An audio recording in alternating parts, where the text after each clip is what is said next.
पूज्य श्री सद्गुरुदेव भगवान की जय।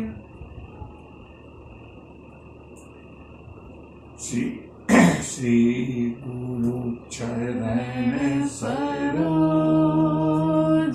रज निज मन मुकुर सुधाम वर्णम रघुवर विमल यस जो दायक फल चारु बुद्धिहीन तनु जानिके सुमिरऊं पवन कुमार बल बुद्धि विद्या देहु मोहि हरहु कलेश विकार। प्रेम के साथ दुआ भगवान नाम संकीर्तन मन को एकाग्र करते हुए तत्पश्चात श्री राम कथा का हम लोग आनंद लेंगे। प्रभु प्रेरणा से, प्रभु इच्छा से पहले 2 बार हरि नाम संकीर्तन। हरे राम राम राम सीता राम राम राम। हरे राम राम राम सीता राम राम राम। हरे राम राम राम सीता राम राम राम। हरे राम राम राम सीता राम राम राम। हरे राम राम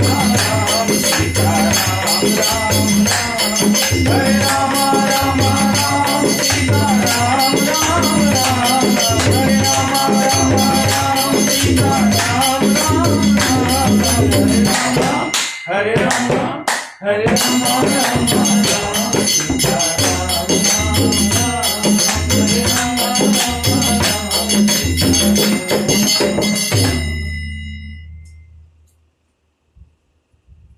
हरे राम राम राम सीता राम राम राम।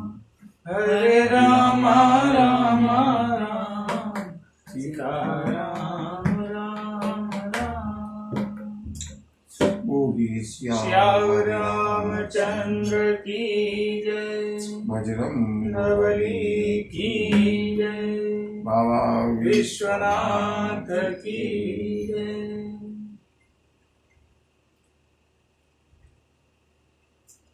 मंगल भवन मंगलहारी।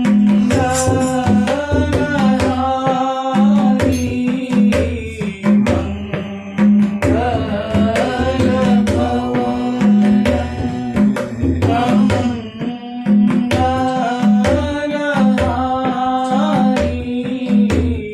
तब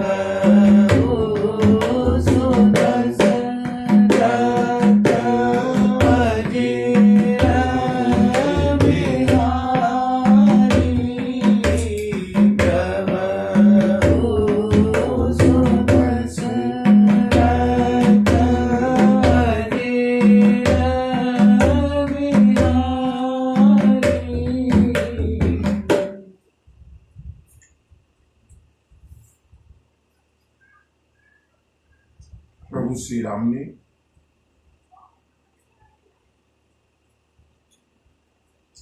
अपने वीर वानर योद्धाओं को आदेश दिया है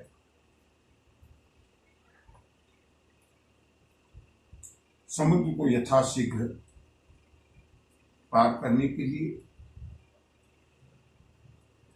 चारों ओर श्री राम के जयनाद से आकाश गूंजने लगा।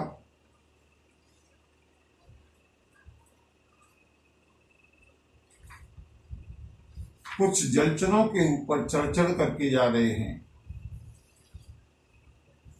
कुछ पुल के ऊपर होकर के जा रहे हैं, कुछ आकाश मार्ग से उड़ करके जा रहे हैं।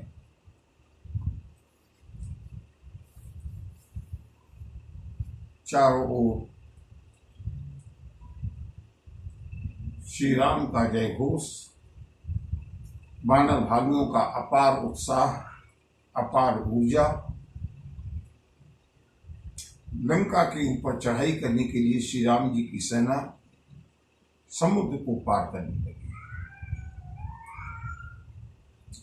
बंधुओं, उधर लंका है, इधर प्रभु श्री राम है। अब तक बीच में समुद्र की जो बाधा थी, वो बाधा सेतु बंधु के द्वारा पूरी हुई। त्रिकूट पर्वत की 3 चोटियां हैं, जिसकी एक चोटी पर लंका है, एक चोटी पर सुबेल पर्वत है। बहुत बड़ा घना एरिया है, जंगल है। लेकिन अब लंका दुर्लंघ दुर्जय नहीं रह गई। लंका के चारों ओर जो सुरक्षा का परकोटा था समुद्र, उसको प्रभु की सेना ने पार किया है। जय जयकार होते हुए प्रभु श्री राम और लक्ष्मण अभी तक सेतु के पुल के बीच में रुके हुए थे, जिससे कि सारे के सारे जलचर ऊपर प्रभु के दर्शन कर रहे थे। सेना प्रभु से बहुत आगे निकल गई, सेना समुद्र पार करने लगी, लेकिन प्रभु श्री राम और लक्ष्मण वहीं खड़े हैं। बंधु गोस्वामी जी ने लिखा है, जब प्रभु ने देखा कि सेना का प्रेशर कम हो गया, लगभग समुद्र में होकर के, जलचरों के ऊपर होकर के सेना लगभग पार हो गई, कुछ आकाश मार्ग से पार हो गई। अब तो केवल थोड़ी सी सेना है जो कि पुल के माध्यम से आ रही है। प्रभु श्री राम ने भी आगे चलना प्रारंभ किया। अस कौतुक बिलो के दो भाई बिहसी चले कृपाल रघुराई, सेन सहित उतरे रघुबीरा,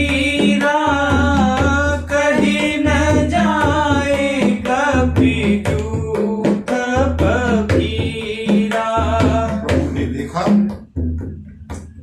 सेना जलचरों के ऊपर होकर के दौड़ रही है। प्रभु श्री राम को हंसी आ गई, बेहंसी चले। तब प्रभु श्री राम ने आगे चलना प्रारंभ किया। अब समुद्र खाली हो गया, आकाश मार्ग से जाने वाले वीर जा चुके। अब केवल सेतु के ऊपर होकर के सेना चल रही है। देखते ही देखते सैन सहित उतरे रघुवीरा, अपने समस्त सेनापतियों के और वीर सेना के साथ प्रभु समुद्र को पार करके उस पार लंका की ओर जाकर के उतरे हैं। वहां प्रभु ने डेरा डाला है और वानर भालुओं को आदेश दिया, खाऊ जाई फल मूल सुहाए, सुनत भालू कपि जहं तहं धाये, सब तरह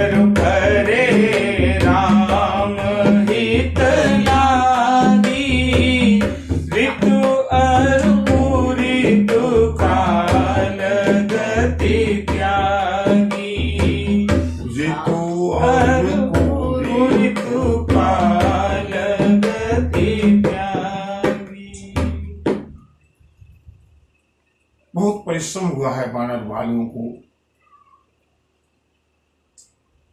कम से कम 100 योजन पैदल तो चलना ही पड़ा है, चाहे उड़ के गए हों, चाहे दौड़ करके गए हों। समुद्र के उस पार जब पूरी सेना पहुंच गई, प्रभु श्री राम ने आदेश दिया, सभी वानर भालुओं जाकर के सुंदर फूल, फल और मूल कंद का आहार करो, क्षुधा को मिटाओ।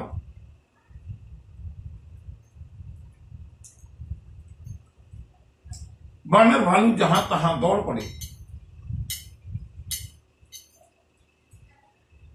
भगवती पार्वती ने कहा, भोलेनाथ सेना तो बहुत बड़ी है, इतने फल कहां से आए? भगवान शिव कहते हैं, देवी इस समय प्रकृति के स्वामी प्रभु श्री राम स्वयं पधारे हैं। प्रकृति ने सारी मर्यादाएं तोड़ करके किस ऋतु में कौन सा फल होना चाहिए, किस ऋतु में नहीं होना चाहिए,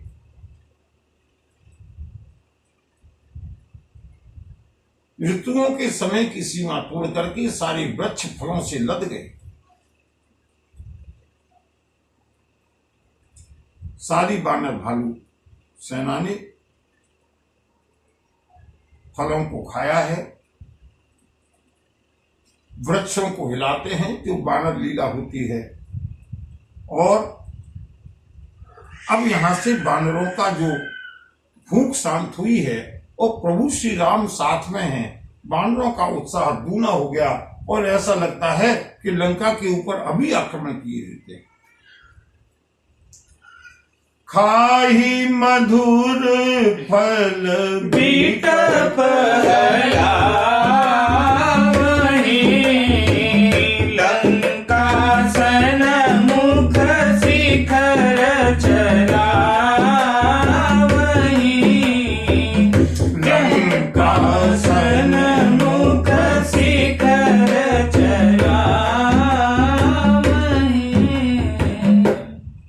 खाते हैं, वृक्षों को हिला हिला करके अपना मनोरंजन करते हुए। जहां भी कोई बड़ी शिला दिखाई दे जाती है, जहां भी कोई पर्वत खंड दिखाई देता है, वानर भालू अपने जोश का, अपने ओज का, अपने उत्साह का परिचय देते हुए उनको नहीं मालूम कि हमको क्या करना है, बस एक बात मालूम है, रावण का वध करना है, रावण लंका के ऊपर चढ़ाई करनी है। और वानर भालू बड़ी बड़ी शिलाओं को लेकर के लंका के परकोटे के ऊपर फेंकने लगे। एक मजे की बात,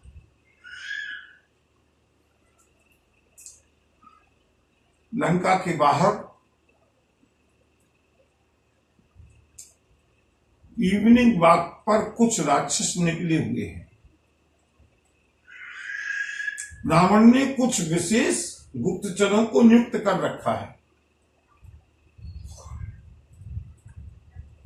जहां कहां राक्षस लंका के परकोटे के बाहर घूमते हुए, लेकिन जहां भी कोई राक्षस मिल जाता है वानर भालुओं को, आज वानर भालू किसी के बस में नहीं है, किसी के अंकुश में नहीं है। ऐसा लगता है कि आज अगर लंका के बाहर रावण भी मिल जाए, उसका सर्वनाश करना है। गोस्वामी एक बहुत सुंदर झांकी का वर्णन किया। जय कहूं फिरत निशाचर पावनी गिरि सकल बहु नाचन जावनी। दस सन काटे नासिका काना, कही प्रभु सुजस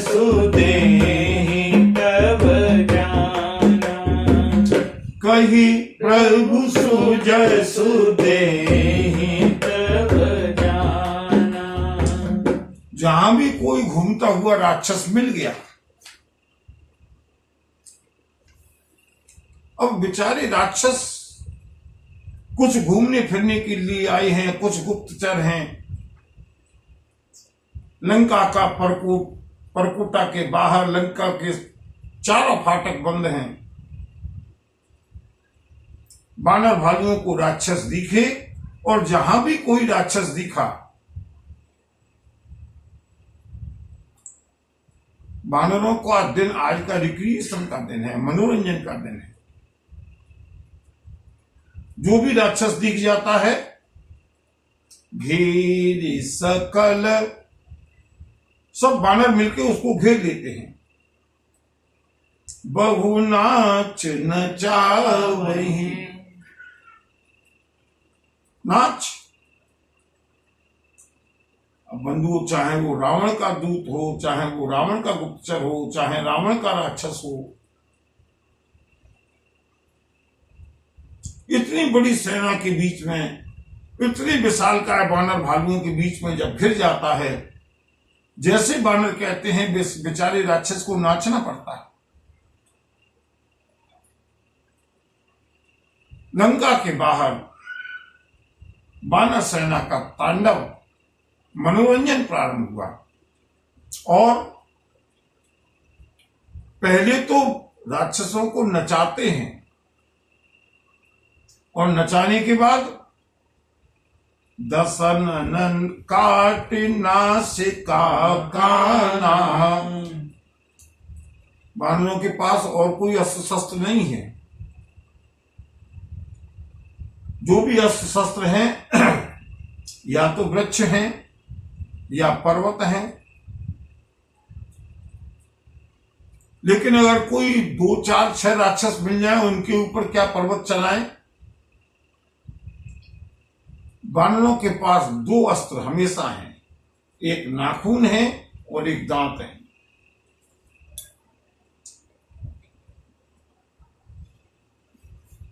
नाखूनों से कस के पकड़ लेते हैं राक्षस को नचाने के बाद, और उसके बाद अपने दांतों से, ये बानर लीला होती है।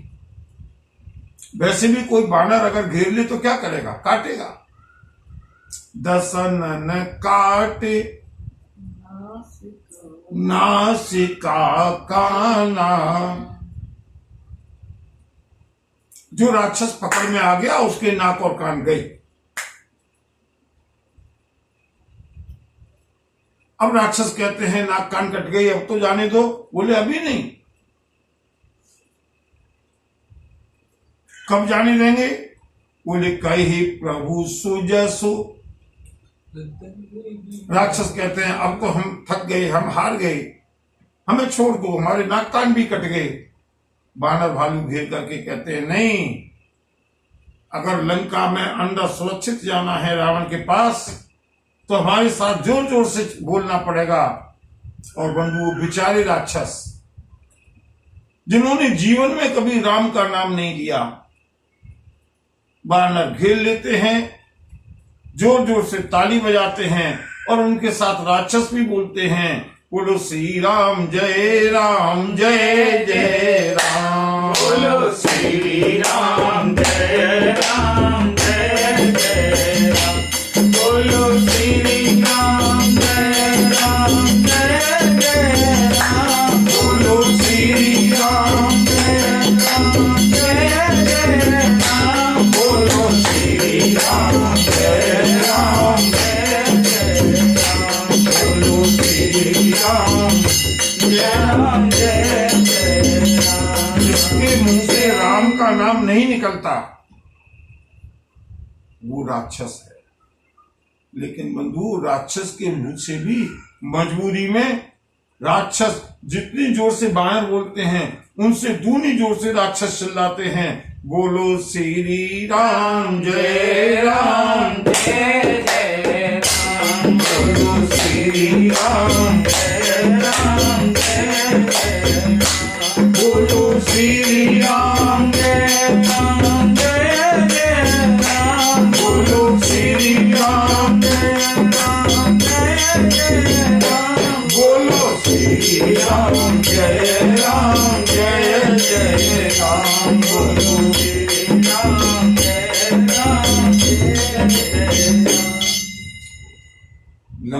के द्वार पर खड़े हुए पहरेदारों ने दूर से देखा,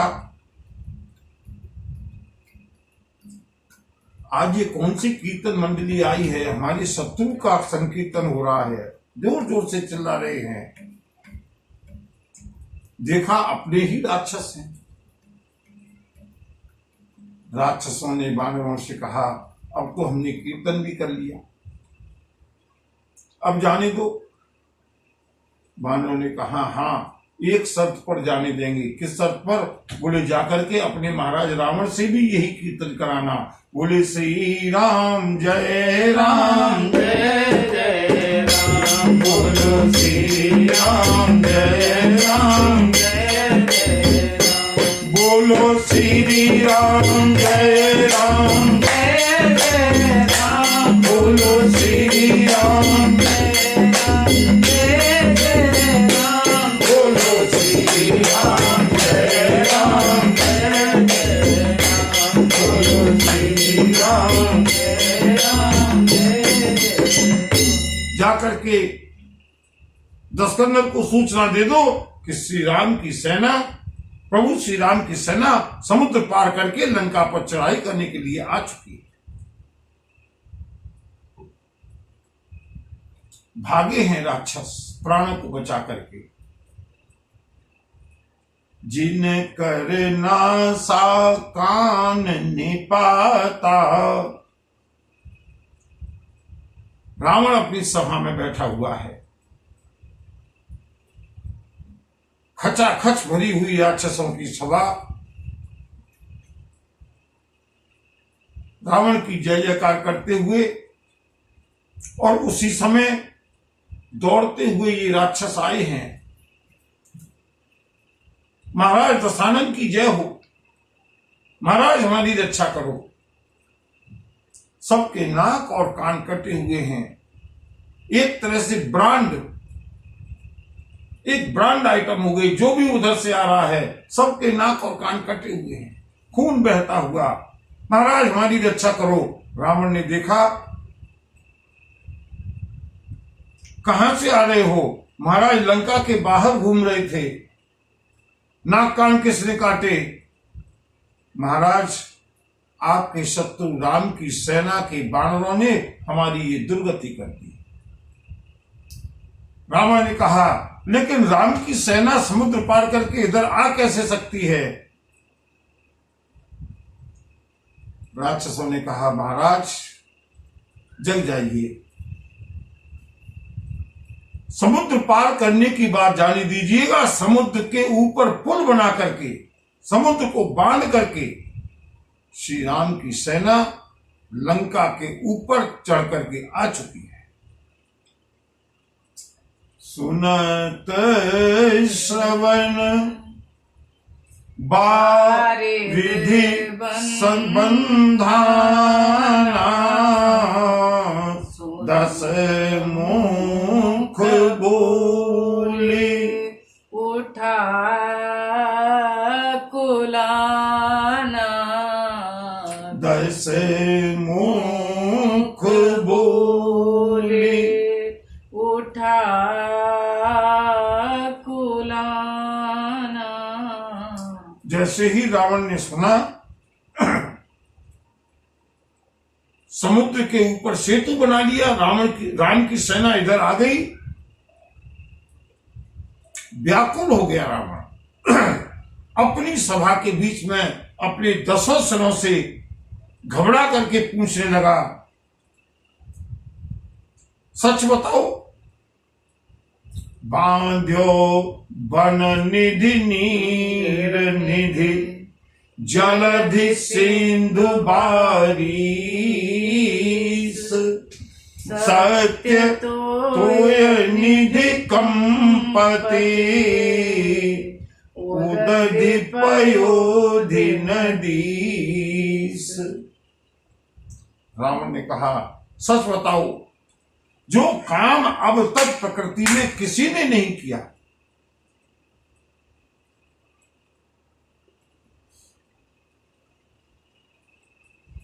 जिस काम को अब तक देवता भी नहीं कर पाए, समुद्र का बांधा जाना, और वो भी 100 योजन का समुद्र।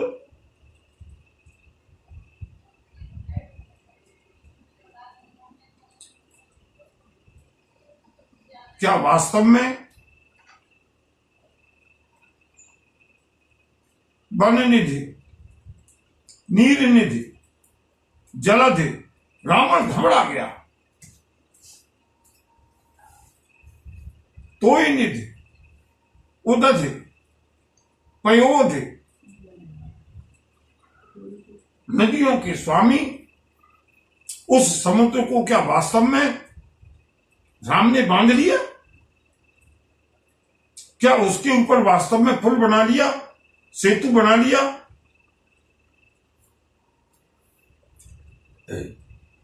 राक्षसों ने कहा, महाराज जो भी कुछ है सत्य है, और उस सत्य का प्रमाण हमारे नाक और कान। घबरा गया रावण, लेकिन अब भरी सभा में कैसे मुंह दिखाई? समझ गया कि मेरी साइकोलॉजी बिगड़ गई, मैं व्याकुल महसूस होने लगा हूं। रावण तुरंत दरबार को छोड़ करके अपने महल अंतःपुर में जाता है। निज विकलता चारी बहोरी बिहसी गयउ ग्रह करी भय भोरी। रावण पहुंचा है अपने अंतःपुर में, और बंधुओं पूरे लंका में यह बात वायरल हो गई, फैल गई। जिस एक बानर ने समुद्र को पार करके लंका जलाई थी, उनके स्वामी महाराज रावण के शत्रु राम अपनी संपूर्ण सेना दलबल के साथ समुद्र को बांध करके, समुद्र के ऊपर सेतु बना करके लंका के बाहर आ गए।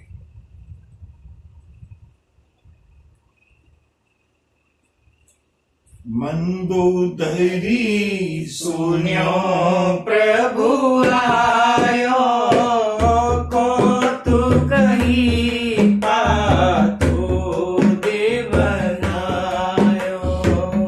कर गही भवन निज आनी, बोली परम मनोहर वाणी। मंदोदरी को मालूम पड़ा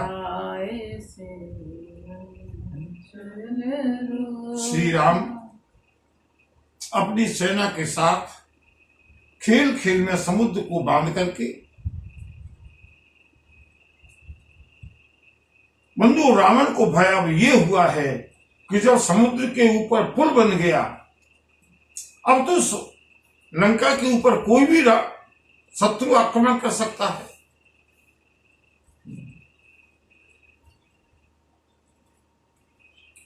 अब तक लंका अजेय थी, दुर्जय थी, निश्चिंत होकर के राक्षस सोते थे। क्यों? क्योंकि समुद्र रखवाली करता था। मंदोदरी ने रावण का हाथ पकड़ा है,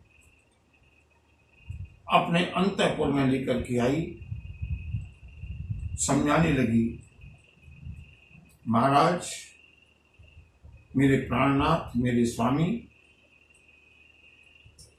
क्रोध को छोड़ करके मेरे परामर्श को सुनिए।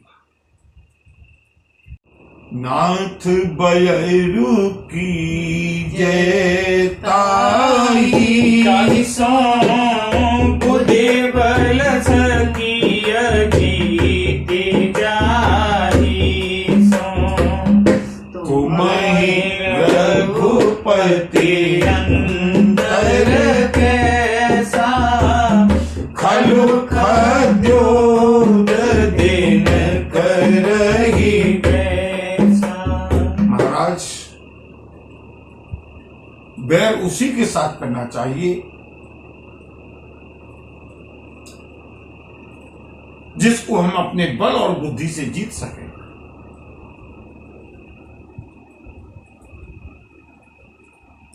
आप में और श्री राम में इतना अंतर है। मंदू को देखिए, मंदोदरी का कितना साहस।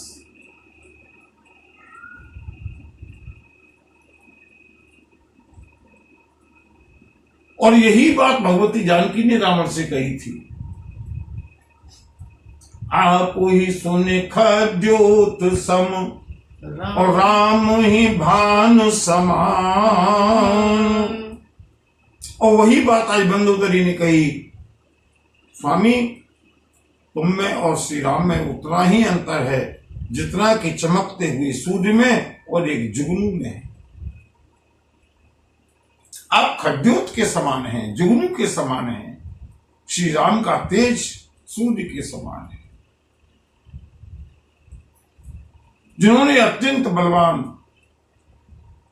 अति बल मधु के तब जे मारे महावीर दीति सुत संहारी। जीवर बांधी सहस भुज मारा, सोई अवतरे ओ हरन मही भारा। तासु विरोध न कीजिए नाथा, काल करम जीव जाके हाथा। मंदोदरी समझाती है, पतिदेव आप क्रोध छोड़ कर कीजिए, विचार कीजिए, आपने शत्रुता किससे मोल ली है। अत्यंत बलवान मधु और कैटव को जिन्होंने विष्णु के रूप में वध किया, अत्यंत बलवान दिति के पुत्र हिरण्याक्ष और हिरण्यकश्यपु को जिन्होंने वाराह और नृसिंह के रूप में संहार किया, जिन्होंने आपको जीतने वाली सहस्त्रबाहु को परशुराम के रूप में विजय किया, वे ही अब पृथ्वी का भार हरण करने के लिए अवतरित हुए हैं। महाराज, जिसके हाथ में काल कर्म और जीवन सब कुछ है, उसके साथ विरोध करना ठीक नहीं। राम ही सौंप जान की नाई कमल पदमात, सुत कहूँ राज समर बन, जाय भजिय रघुनाथ। मेरे स्वामी जानकी को श्री राम को सौंप दो, श्री राम की शरण में चले जाओ। पुत्र मेघनाथ, युवराज मेघनाथ का राज्याभिषेक करो, युवराज को लंकाधिपति बनाओ, जाकर के श्री राम का भजन करो। शरण में जाने पर तो महाराज प्रभु श्री राम अत्यंत दीप कृपालु हैं।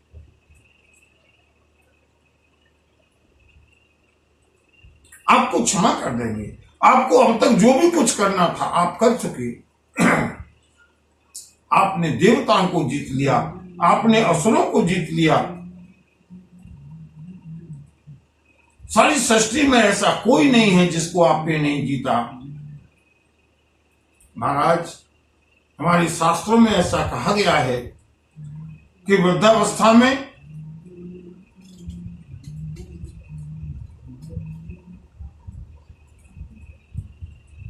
वन को प्रस्थान करना चाहिए। जिसका भजन करने के लिए, वन में जाने के लिए शास्त्र कहते हैं, वेद कहते हैं वे आज आपके दरवाजे पर शत्रु के रूप में आए। मेरी आपसे प्रार्थना है, जिनके दर्शन के लिए राजा लोग अपने राज्य को छोड़ करके वैराग्य धारण करते हैं, आज उनका दर्शन सुलभ है। आप पर कृपा करने के लिए ऐसा समझिए कि मेरा तो अहोभाग्य है जो श्री राम स्वयं चलकर लंका तक आए। अगर आप मेरी बात मानेंगे, आपका यश फैलेगा, आपका वंश निर्भय होकर के लंका के ऊपर राज्य करेगा। रोती हुई मंदोदरी ने रावण के चरणों को पकड़ लिया।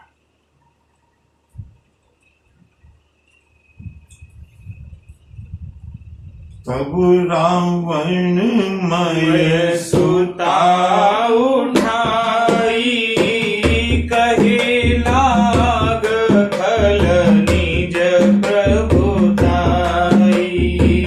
सुनते प्रिया वृथा भय माना, जग जोधा को मोहि समाना।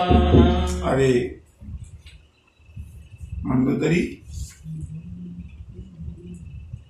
रावण ने उठा करके मंदोदरी को हृदय से लगाया। मंदोदरी, तुम व्यर्थ में क्यों भय करती हो?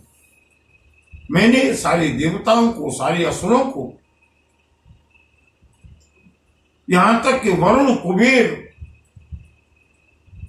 वायु, अग्नि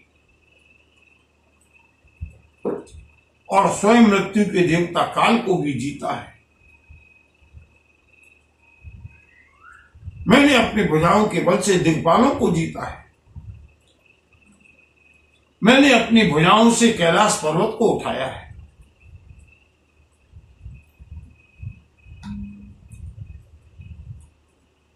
बताओ मंदोदरी, संसार में ऐसा कौन योद्धा है जो मेरी बराबरी कर सकता है? समझ गई मंदोदरी, पति का समय विपरीत हो गया। मंदोदरी को समझा करके सभा में, दरबार में मुंह दिखाने लायक नहीं रहा, इसलिए लौट करके महल में आया। महल में भी बैठने का अवसर नहीं मिला, रावण फिर लौट करके दरबार में गया है। मंदोदरी को विश्वास हो गया, अब मेरे पति का काल निकट है। मंदोदरी हृदय सजाना, काल वश्य उपजा अभिमाना। सभा आई मंत्रिन ते पूजा, करब गवन विधि रिपु में जूझा। कहि सचिव सुन निश्चर नाहा, बार बार प्रभु पूछहु काहा। कहु कवन भय करिय विचारा, नरक भालु आहार हमारा। सबके वचन श्रवण सुनी, कह प्रहस कर जोर। नीति विरोध न करिय प्रभु, मंत्र न मति अति कोर। सियावर रामचंद्र पद जय शरणम, शंकर हरि ओम। जय जय सिया राम, जय जय हनुमान।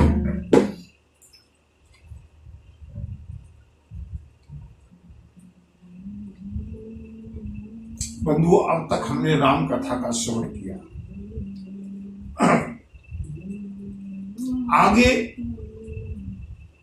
रावण की व्यथा प्रारंभ होती है, रावण की कथा प्रारंभ होती है।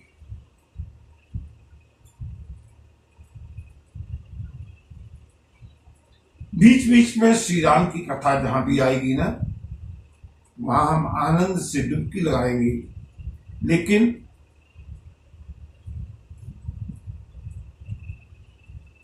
रावण की व्यथा का विस्तार करना व्यर्थ है। जितना सुंदर कांड का हमने विस्तार किया, लंका कांड को जितना संक्षेप कर सकें। श्री राम का सुयश जहां भी होगा वहां हम प्रेम के साथ कथा सुनेंगे, लेकिन जहां रावण का अहंकार, समझने लायक बात केवल एक है। रावण की पूरी कथा में एक ही बात समझने की है, अहंकार से बचो।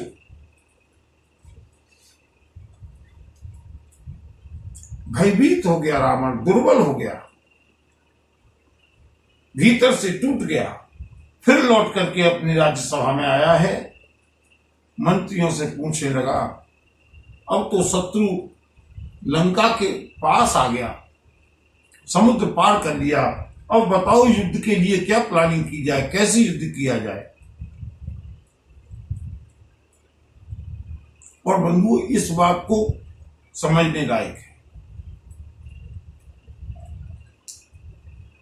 कई बार बुरा आदमी भी समझने की अगर कोशिश करे तो उसके चारों ओर जो कुसंग का ज्वर है वो उसको संभलने नहीं देता। बिल्कुल यही स्थिति श्रीमद् भागवत में कंस के साथ हुई।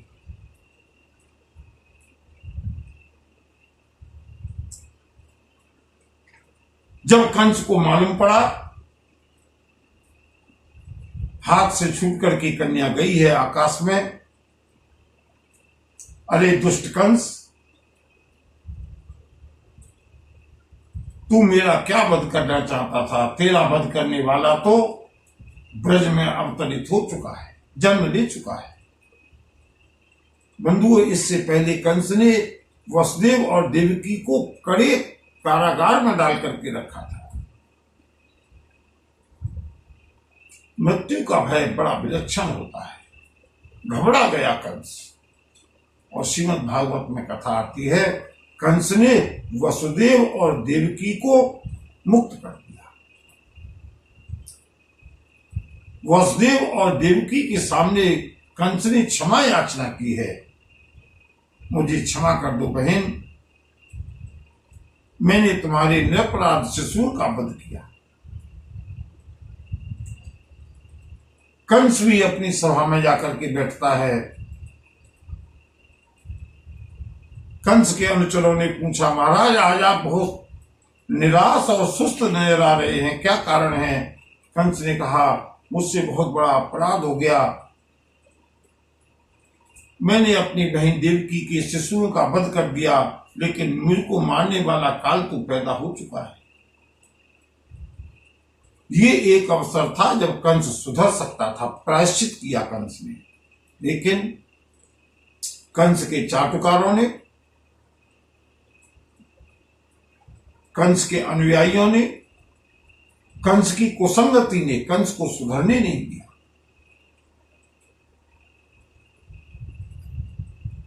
तुरंत खड़ी हो गई पूतना, महाराज निराश होने की जरूरत नहीं है, मैं हूं,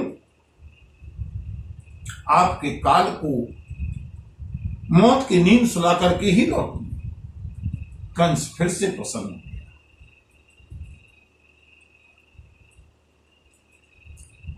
आज रावण सभा में आकर के पूछता है, अब कैसे युद्ध किया जाए? राम की सेना तो लंका पर चढ़ाई करने के लिए आ चुकी है। तो बंधुओं सुनिएगा रावण के दरबारी क्या कहते हैं, और हमको यहां से कम इतना संकेत, इतनी शिक्षा ले लेनी चाहिए कि अगर ऐसे चाटुकार साथ में रहे, जीवन में कल्याण होने वाला नहीं। राक्षसों ने कहा, महाराज कहीं सचिव सुनु निशिचर बार बार प्रभु। महाराज आप बार बार क्यों पूछते हैं? इसमें पूछने की क्या बात है? आप जानते हैं नर कपि भालु आहार हमारा। मनुष्य, बानर और भालू, इनका तो हम आहार करते हैं, भोजन करते हैं।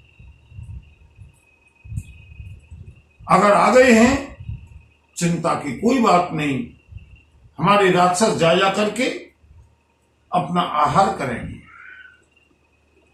रावण के दरबारियों ने रावण को प्रसन्न करने के लिए सुझाव दिया, लेकिन उसी रावण के वंश में एक रावण का पुत्र है जिसका नाम प्रहस्त है।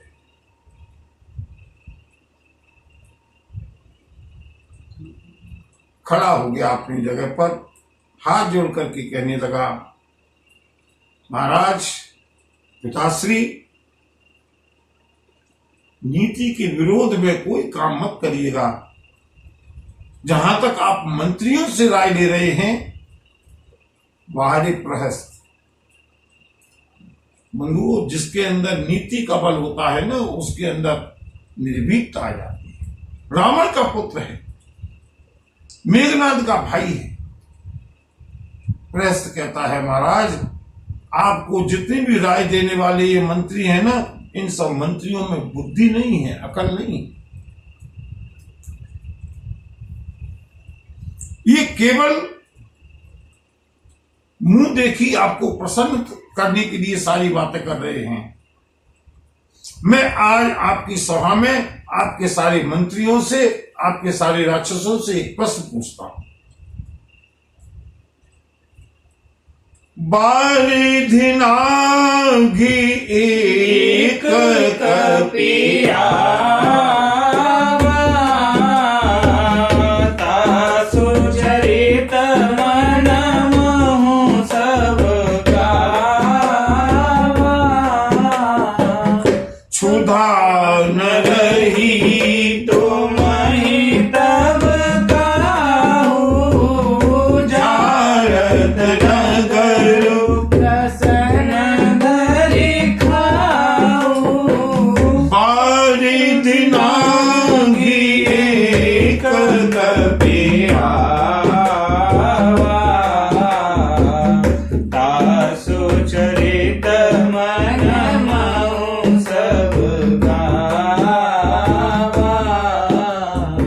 अरे मंत्रियों, अरे दरबारियों, अरे राक्षसों, अरे योद्धाओं, अरे सेनापतियों, मेरे प्रश्न का उत्तर दो। आप सबका भोजन बानर है ना? अभी ये जितने भी राक्षस नाक और कान कटवा के लौटे हैं, इन्होंने बानरों को क्यों नहीं खाया? आप कहेंगे बानर ज्यादा थे। मेरा प्रश्न ये है कि भरी हुई लंका में केवल एक बानर आया था, समुद्र को पार करके। उसके बल को याद करके सारी लंका आज भी थर्राती है।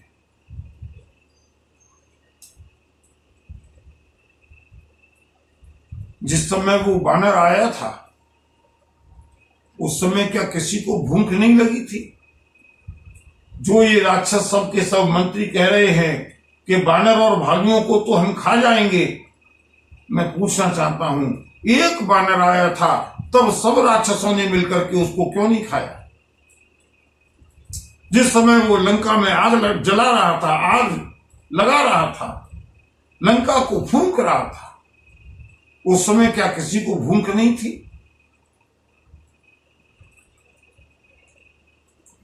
पिताश्री,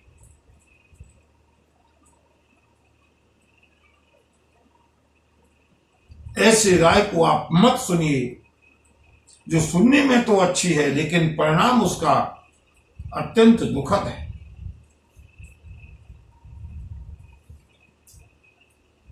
जिन्होंने समुद्र के ऊपर सेतु बना दिया, जो अपनी सेना के सहित त्रिकूट पर्वत की चोटी सुबेल पर आकर के उतर चुके हैं, उन मनुष्यों को और उन बानरों को हम खाएंगे जेहि बारिश बधाय हेला उतरे हुसैन समेत सुबेला शोभन मनुज खावन भाई पठन कहई सब जाल बुलाई तात बचन मम सुनो अति आदर जनि मन गुण मोहि करि कादर प्रिय वाणी के सुनहि जे कहीं ऐसे नर निकाय जग जेहि बारिश बधाय हेला उतरे हुसैन समेत सुबेला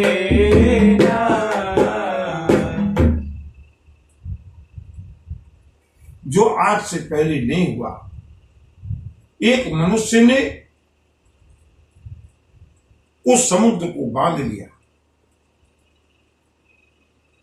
और बांधा ही नहीं, अपनी पूरी सेना के साथ समुद्र को पार करके हमारी लंका के सामने सुबेल पर्वत पर मोर्चा जमा दिया। उन मनुष्यों को और उन वानरों को हम खाएंगे।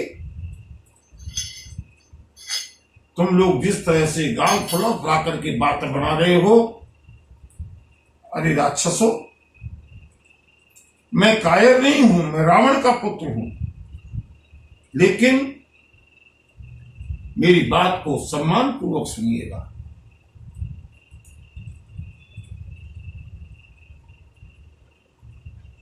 केवल मुंह के सामने प्रशंसा करने वाले और उस प्रशंसा को सुनकर के प्रसन्न होने वाले लोग संसार में बहुत होते हैं, लेकिन बचन परम हित सुनत कठोरे, सुनहि जे कहीं नर प्रभु थोरे।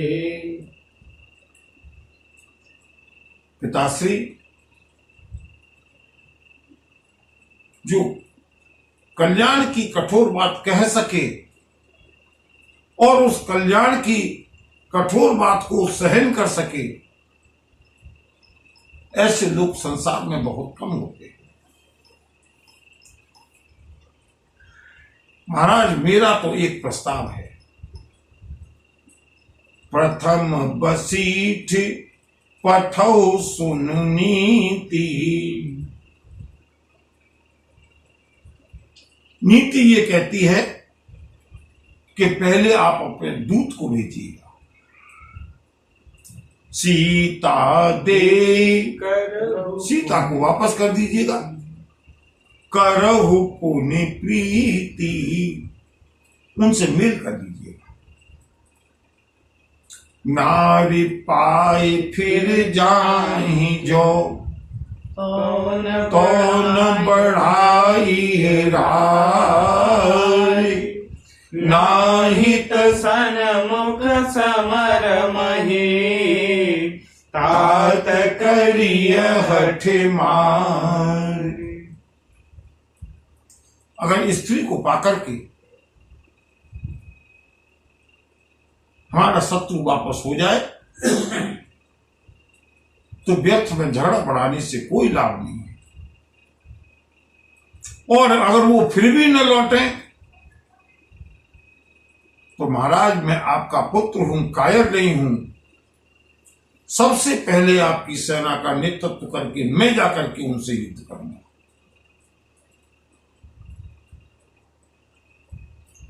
रावण के सामने कोई ये कह दे कि सीता को वापस कर दो, वो रावण का परम शत्रु है, चाहे वो भाई हो, चाहे वो नाना हो, चाहे वो पुत्र हो।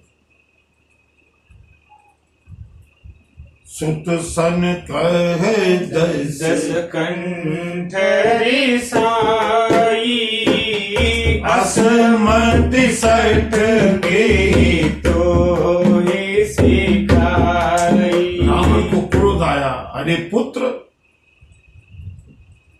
अरे मूर्ख,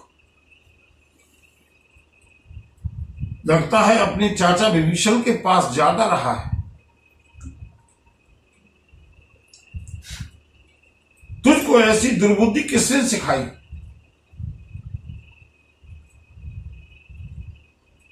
विश्वविजयी रावण के कुल में तू कांटे की तरह पैदा हुआ है। सुन पितु गिरा परुष अति भूरा। रावण की अत्यंत कठोर बात को सुनकर के, लेकिन पुत्र तो वो भी रावण का ही है, भयभीत नहीं हुआ। चला भवन कही बचन कठोरा। रावण को चेतावनी देता हुआ प्रहस्त घर पर लौट गया। महाराज, हित मत तो हिन लागत कैसे, काल विवश कहूं भेषज जैसे। कल्याण की बात तुमको अच्छी नहीं लग रही। जैसे जिस रोगी की मृत्यु आ जाती है, उस रोगी को कोई भी दवा लाभ नहीं करती। महाराज, अब तुम्हारा काल तुम्हारे सिर पर है। अपने पुत्र से पिता ने ऐसी बातें सुनी, सारी सभा के बीच में रावण खिसिया गया। संध्या समय जाने दस सीसा, और भवन चले निरखत भुज बीसा। शाम हो गई। आज का दिन रावण के लिए बहुत बुरा गया।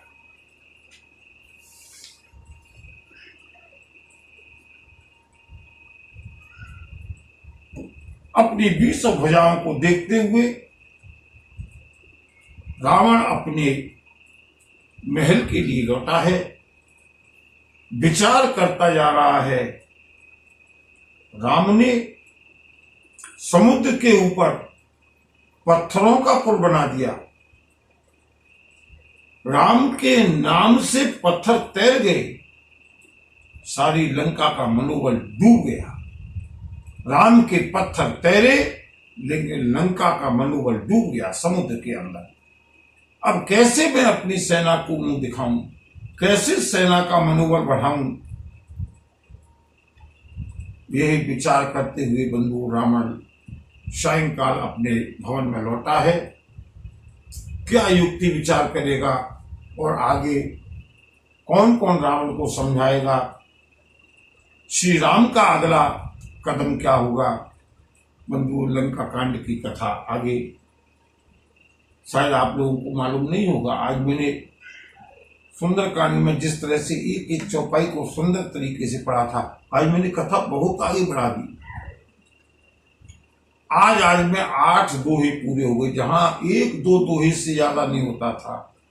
क्यों? रावण की कथा है। जहां श्री राम का श्रेयस आएगा वहां विस्तार करेंगे। लेकिन मुझे लगता है शायद प्रभु की इच्छा ऐसी है कि लगभग संभवतः आज के ही दिन या 1-2 दिन पहले, 1 महीने के पश्चात दशहरा होने वाला है, जिस दिन रावण का वध पूरे देश में किया जाता है पुत्रों के माध्यम से। दशहरा के दिन श्री राम ने रावण के ऊपर विजय प्राप्त की।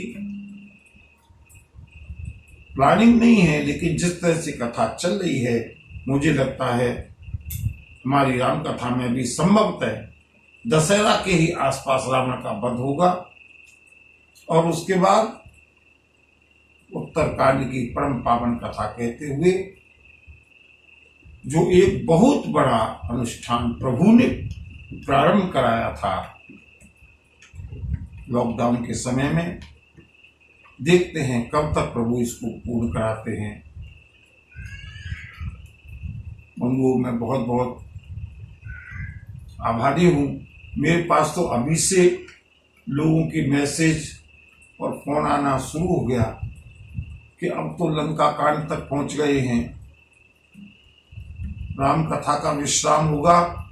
ये सोच करके ही दुख लगता है कि राम कथा विश्राम हो जाएगा तो आगे का जीवन कैसे कटेगा। इसके बाद अगर हो सके कृष्ण कथा शुरू करना, शिव कथा शुरू करना, देवी कथा शुरू करना, उनको न मैंने शुरू की है न मैं पूर्ण करने वाला हूँ। प्रभु की इच्छा से जो चल रहा है, जब तक चल रहा है उसका आनंद लेंगे। आगे प्रभु की जो भी इच्छा होगी वो हम पुनः देखेंगे। बोलिए भक्तवत्सल भगवान की जय। नमः पार्वती पते हर हर महादेव। जय जय गुरुदेव।